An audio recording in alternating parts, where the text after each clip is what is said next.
अपने नेता राष्ट्रीय अध्यक्ष श्री चिराग पासवान जी समस्तीपुर की देवतुल्य जनता और बिहार की तमाम बेटी बहनों की ओर से नारी शक्ति वंदन अधिनियम के समर्थन में बोलने के लिए खड़े हुए हैं। अपनी बात शुरू करने से पहले हम एक कोट पढ़ना चाहेंगे। A statesman is one who thinks of the future generations, while a politician is one who thinks of the upcoming elections. ये हम इसीलिए कोट करें क्योंकि जो स्टेट्समैन स्पिरिट हमारे नेता राष्ट्रीय अध्यक्ष श्री चिराग पासवान जी ने दिखाया है वो काबिलिए तारीफ है। बिना किसी लीगल इन्फोर्समेंट के उन्होंने 40% महिलाओं को 2024 की लोकसभा में चुनाव में जिता करके इस सदन में बिहार का प्रतिनिधित्व करने के लिए भेजा और इसके हम सदा आभारी रहेंगे कि महज 25 साल की युवा सांसद उनके वजह से इस सदन में जीत करके आई और बिहार की जनता का प्रतिनिधित्व कर रही हैं। हमारी शास्त्रों में लिखा है यत्र नार्यस्तु पूज्यन्ते रमन्ते तत्र देवता। इसका अर्थ है कि जिस घर में, जिस समाज में नारी को पूजा जाता है वहां पे देवता अर्थात सुख, शांति और समृद्धि का वास होता है। महोदय, ये जो बिल है महज कागज का टुकड़ा नहीं, पर ये उन करोड़ों माताओं बहनों के आत्मसम्मान का, अधिकारों का घोषणा पत्र है। ये केवल एक अमेंडमेंट नहीं बल्कि सदियों से जो उनकी तपस्या है, जो उनके संघर्ष है, उसका ये परिणाम है। ये सदियों की बंदिशों को, रूढ़ियों को तोड़ने का ऐलान है और ये पूरे देश में मातृशक्ति का हक और सम्मान देने का एक बहुत खूबसूरत सुनहरा अवसर है। हमारे यशस्वी प्रधानमंत्री श्री नरेंद्र मोदी जी ने पूरे विश्व को बता दिया है कि विमेन डेवलपमेंट और विमेन लेड डेवलपमेंट का क्या अंतर होता है। जैसा कि वो कहते हैं कि नारी सशक्तिकरण का दौर गया, अब नारी नेतृत्व की बारी है। इसी पे हम एक पंक्ति पढ़ना चाहेंगे। सदियों की इन जंजीरों का अब मिट रहा निशान है, नारी शक्ति के उदय का एक ये नया विधान है। वक्त के इस दौर में अब तेरा ही ऐलान है, मेरी प्यारी माताओं बहनों, तू ही नए भारत की नींव, तू ही इसकी शान है। महोदय, हम लोग 2 दिन पहले हमारे संविधान के निर्माता डॉक्टर बाबा साहब भीमराव अंबेडकर जी की जयंती को मनाए और वो हमेशा कहते थे कि social justice can not be achieved without gender justice. संविधान लागू होते ही उन्होंने सबसे पहले महिलाओं को वोट करने का अधिकार दिया था और वो 3 तरह के जस्टिस की बात करते थे, पॉलिटिकल जस्टिस, सोशल जस्टिस और इकोनॉमिक जस्टिस। ट्रिपल तलाक, बेटी बचाओ बेटी पढ़ाओ के माध्यम से हमने महिलाओं में सोशल जस्टिस को डिलीवर किया। उज्ज्वला योजना, ड्रोन दीदी, जीविका दीदी के माध्यम से हमने महिलाओं में इकोनॉमिक जस्टिस को डिलीवर किया और आज इस आरक्षण के तहत हम महिलाओं में पॉलिटिकल जस्टिस को डिलीवर करने के लिए यहाँ खड़े हुए हैं। अब भारत को विश्व गुरु बनने से कोई नहीं रोक सकता क्योंकि अब यहाँ पे जो नीतियों का निर्माण होगा उसमें आधी आबादी की भी उतनी ही भागीदारी होगी और जो यहाँ पे महिलाएं होंगी वो हमारे देश का प्रतिनिधित्व करेंगी।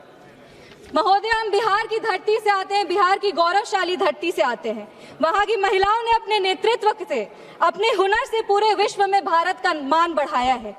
वो लोकगीत गायिका शारदा सिन्हा जी हो, वो दरभंगा की भावना कंठ जी हो, वो मुजफ्फरपुर की शिवांगी सिंह जी हो, इन सब बेटियों ने बिहार के साथ साथ देश का भी मान विश्व स्तर पर बढ़ाया है। हमारे राष्ट्रीय अध्यक्ष श्री चिराग पासवान जी हमेशा अपने vision Bihar first, Bihari first की बात करते हैं और वो ये जानते हैं कि बिहार फर्स्ट और बिहारी फर्स्ट को आधी आबादी के सहयोग के बिना नहीं डिलीवर किया जा सकता। हमारी सरकार, एनडीए की सरकार, बिहार में पूरे देश में बिहार पहला राज्य था। पूर्व मुख्यमंत्री श्री नीतीश कुमार जी के नेतृत्व में बिहार ने 50% आरक्षण लागू करके महिलाओं को ग्रामीण लेवल पे विमेन लीडर्स बनाने का हक दिया। 2006 में पंचायती राज संस्थानों में 50% आरक्षण दिया, 2007 में अर्बन लोकल बॉडीज में 50% आरक्षण दिया, 2016 में सरकारी नौकरी में 35% आरक्षण दिया और ये करके महिलाओं के आत्मसम्मान को, महिलाओं के अधिकार को उन्होंने अपनी प्राथमिकता दी। आज बिहार की जीविका दीदी जो है वो देश भर की आजीविका दीदियों के लिए एक उदाहरण बनी है।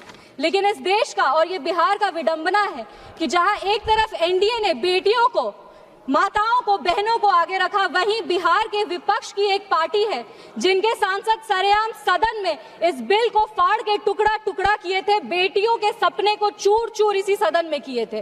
वो और कोई नहीं, सुरेंद्र यादव जी हैं। आज हमारे यशस्वी प्रधानमंत्री श्री नरेंद्र मोदी जी की विजनरी लीडरशिप, उन्होंने जो विजनरी लीडरशिप दिखाई है वो इस देश की माँ, बेटियों और बहनों के लिए एक नए युग की शुरुआत है। उन्होंने सिर्फ आरक्षण ही नहीं दिया, उन्होंने संरक्षण, सम्मान और सशक्त नेतृत्व का भी अधिकार दिया। विपक्ष भले ही एक महिला प्रधानमंत्री बनाए, लेकिन इस देश का दुर्भाग्य है कि उस महिला प्रधानमंत्री ने महिलाओं के लिए कुछ नहीं किया। 1984 में ब्रूट मेजॉरिटी के बावजूद वो इस विधेयक को पारित नहीं कर पाए। 2010 में राज्यसभा से पास होने के बाद लोकसभा में भी विपक्ष के साथ होने के बावजूद वो इस बिल को पारित नहीं कर पाए, और ये सिर्फ और सिर्फ इसीलिए हुआ क्योंकि इनका पॉलिटिकल विल तब भी नहीं था इसको पारित करने का, और इनका पॉलिटिकल विल आज भी नहीं है इसको पारित करने का। हम सरकार के प्रति आभार व्यक्त करते हैं कि महिला आरक्षण के साथ साथ वो जो ये परिसीमन पर स्पष्ट और पारदर्शी तरीके से जो कानून ला रहे हैं, वो आने वाले समय में देश के लिए गुड गवर्नेंस का एक उदाहरण बनेगा। परिसीमन का असली उद्देश्य है गुड गवर्नेंस, अकाउंटेबिलिटी और ट्रांसपेरेंसी। हमारे लिए वर्तमान की ये चुनौती है कि लगभग हमारे लोकसभा क्षेत्र में 20 से 25 लाख वोटर होते हैं और उनका प्रतिनिधित्व करना एक सांसद के लिए मुश्किल होता है। परिसीमन के बाद लोकसभा की सीटें लगभग 800 से ज्यादा हो जाएंगी। छोटे और बेहतर क्षेत्र तैयार होंगे जिनका प्रतिनिधित्व करना आसान होगा, अधिक प्रभावी प्रशासन होगा और प्रशासनिक तौर से भी एडमिनिस्ट्रेशन जो है वो बेटर होगा। रिसोर्स एलोकेशन जो है वो और बेहतर हो जाएगा और सांसद का जो एक्सेसिबिलिटी है वो भी बढ़ जाएगा। सांसद जनता के प्रति जा करके उनकी बातों को भी समझ सकते हैं और उनके आवाज को और प्रखरता से रख सकते हैं। योजनाओं का जो लाभ है वो अंतिम व्यक्ति तक पहुंचेगा और तेज गति से पहुंचेगा।